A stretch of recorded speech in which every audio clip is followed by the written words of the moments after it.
Welcome back to simplified English tutorial. ఈరోజు మనం ఈ వీడియోలో సాఫ్ట్ స్కిల్స్ అంటే ఏమిటి, వాటిని ఎలా అభివృద్ధి చేసుకోవాలి. ఈరోజు మనం మాట్లాడబోతున్నది ఉద్యోగం, విద్య మరియు వ్యక్తిగత జీవితంలోనూ చాలా ముఖ్యమైన విషయాల గురించి. సాఫ్ట్ స్కిల్స్ అంటే ఏమిటి, ఎందుకు అవసరం, మరియు మనం వాటిని ఎలా అభివృద్ధి చేసుకోవాలి. మీ భవిష్యత్తు పరంగా ఇదో టర్నింగ్ పాయింట్ వీడియో కావచ్చు, కాబట్టి పూర్తిగా చూడండి, మిస్ అవ్వకండి. సాఫ్ట్ స్కిల్స్ అంటే ఏంటి? ఆలస్యం చేయకుండా మరి వీడియోలోకి వెళ్దాం. సాఫ్ట్ స్కిల్స్ అంటే వ్యక్తిగత నైపుణ్యాలు, అంటే వ్యవహార శైలి, సంభాషణ నైపుణ్యం, సహకార వాతావరణం, ఆత్మవిశ్వాసం, నాయకత్వ లక్షణాలు, సమయ పాలన వంటి లక్షణాలు. ఇవి మన జ్ఞానాన్ని కాకుండా మన వ్యక్తిత్వాన్ని, మన ఆచరణను, ఇతరులతో సంబంధాన్ని చూపిస్తాయి. మరి సాఫ్ట్ స్కిల్స్ ఎందుకు అవసరం, మరి మనం వాటిని ఎక్కడ ఉపయోగిస్తుంటాం చూడండి ఒకసారి. ఇంటర్వ్యూలు తీసుకునే వారు మొదట చూసేది ఈ సాఫ్ట్ స్కిల్స్ మాత్రమే. సాఫ్ట్ స్కిల్స్ కనుక లేకపోతే మనం ఇంటర్వ్యూస్లలో మనం విజయం సాధించలేము. సో బోధన, ఆరోగ్య, ఐటీ, ప్రభుత్వ ఉద్యోగాలైన అన్ని చోట్ల ఇది అవసరం. టెక్నికల్ స్కిల్స్ ఉన్నా మాట్లాడే నైపుణ్యం లేకపోతే ఉద్యోగం కోల్పోతాం.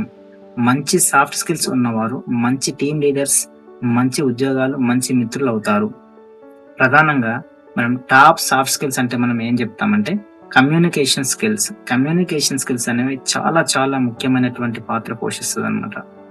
సో స్పష్టంగా నచ్చిన విధంగా మాట్లాడగలగడం, టీం వర్క్ అనేది చాలా అవసరం, సహకార భావన అనేది చాలా ఉండాలి, ఇతరులతో కలిసి పనిచేసేటువంటి నైపుణ్యం ఉండాలి, లీడర్షిప్ అంటే నాయకత్వ లక్షణం, జట్టు ముందుండి నడిపించగలగడం, మరియు ప్రాబ్లమ్ సాల్వింగ్ సమస్య పరిష్కార నైపుణ్యం, సమస్య వస్తే ఎదుర్కొని పరిష్కరించగలడం, టైం మేనేజ్మెంట్ అనేది చాలా ఇంపార్టెంట్, పని సమయానికి పూర్తి చేయడం, ప్రాధాన్యత నిర్ణయించడం, ఇంకా అనుకూలత అంటే అడాప్టబిలిటీ, కొత్త పరిస్థితులకు వేగంగా అలవాటు పడగలగడం, ఎమోషనల్ ఇంటెలిజెన్స్ మనం ఇతరుల భావాలను అర్థం చేసుకొని స్పందించగలగడం. ఇవి చాలా చాలా ముఖ్యమైనటువంటి సాఫ్ట్ స్కిల్స్ అన్నమాట. మరి వాటన్నిటినీ మనం ఎలా అభివృద్ధి చేసుకోవాలి అంటే ఎలా ఇంప్రూవ్ చేసుకోవాలంటే వాటిని మనం ప్రతిరోజు మాట్లాడే ప్రయత్నం చేయండి, జట్టు కార్యకలాపాల్లో పాల్గొనండి, బుక్స్ చదవండి, బుక్స్లో ఎక్కువగా సెల్ఫ్ హెల్ప్ బుక్స్ చదవండి. మార్కెట్లో మనకు చాలా అవైలబుల్గా ఉంటాయి అలాంటి books. Personality development and autobiography books చదవండి. తద్వారా మీకు నైపుణ్యం అనేది పెరుగుతుంది. సమయ పాలన కోసం టాస్క్ లిస్ట్ తయారు చేసుకోండి. టాస్క్ లిస్ట్ అంటే ఒక లిస్ట్లో మీరు సమయాన్ని టైం టేబుల్ మేనేజ్ చేసుకోండి, స్కెడ్యూల్ వేసుకోండి, వీడియోలు, స్పీచ్లు చూడండి. మనకు యూట్యూబ్లో చాలా ముఖ్యమైనటువంటి కొన్ని ప్లాట్ఫామ్స్ ద్వారా వీడియోస్ చూడండి.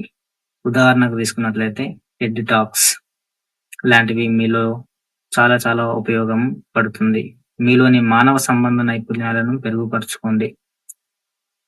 మానవ సంబంధాలు అనేవి చాలా చాలా ఇంపార్టెంట్ అన్నమాట. హ్యూమన్ రిలేషన్స్ అనేవి ముఖ్యంగా చాలా ముఖ్యమైనటువంటి పాత్ర పోషిస్తుంది అనమాట.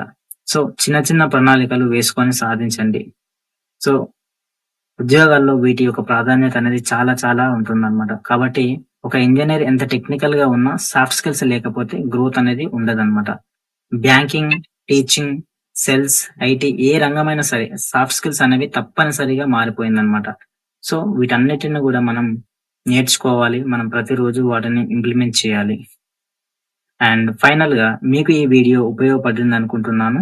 సాఫ్ట్ స్కిల్స్ అభివృద్ధి అంటే ఒకే రోజులో సాధించేది కాదు, కానీ రోజు చిన్న చిన్న మార్పులతో మనం పెద్ద విజయాలు సాధించవచ్చు. కాబట్టి మనందరం కూడా వీటిని ఫాలో అయ్యి ముందుకు పోయే విధంగా ఉండాలని కోరుకుంటున్నాను.